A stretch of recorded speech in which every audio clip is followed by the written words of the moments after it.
news tonight, this time from the Prime Minister announcing stronger enforcement measures as the easements of the lockdown resume in various parts of the economy. We'll come on to that bit in just a moment, but I want to tell you more about what the government is saying tonight about the kind of strengthening of those measures that are going to come. So, fines for repeatedly not wearing face coverings where mandated, the government say will be significantly increased in the coming weeks, and on-the-spot fines for hosting or facilitating illegal gatherings of more than 30 people will be introduced.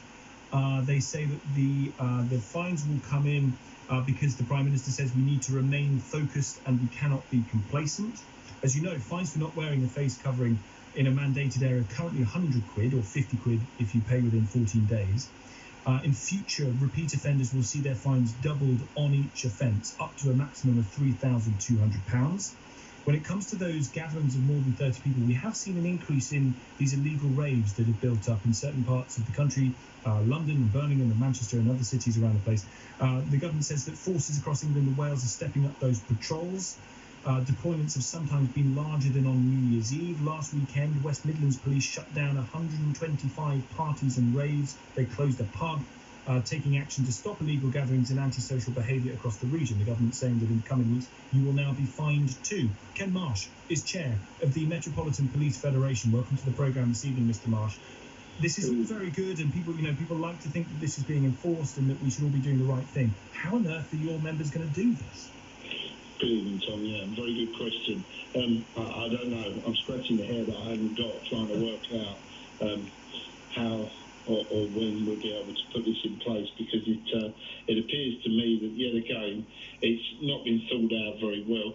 I mean, if you take, for instance, the weekend that was Notting Hill Carnival, that's now not Notting Hill Carnival, we're aware in the Met that there's already talk of some 80 unlicensed music events going to be taking place. We're trying to have conversations with the people who think they're going to hold these. We've already got thousands of officers on standby for that weekend. It's just farcical what we're talking about here. How are your members and how are the Metropolitan Police officers that you help? How are they going to be able to fine those people that turn up to these events? Well, quite frankly, they're not going to be able to, because these are not licensed, they're not lawful. So the sheer nature of that tells you that it's going to be very difficult for us to deal with these individuals. You've seen the way they react when the police turn up. We get things thrown at us and violence starts. It's going to be very, very difficult. What I'd like to see is, instead of this sort of conversation of fine more, fine more, fine more, let's have the Home Secretary coming out explaining how and make it unlawful from the off if this takes place.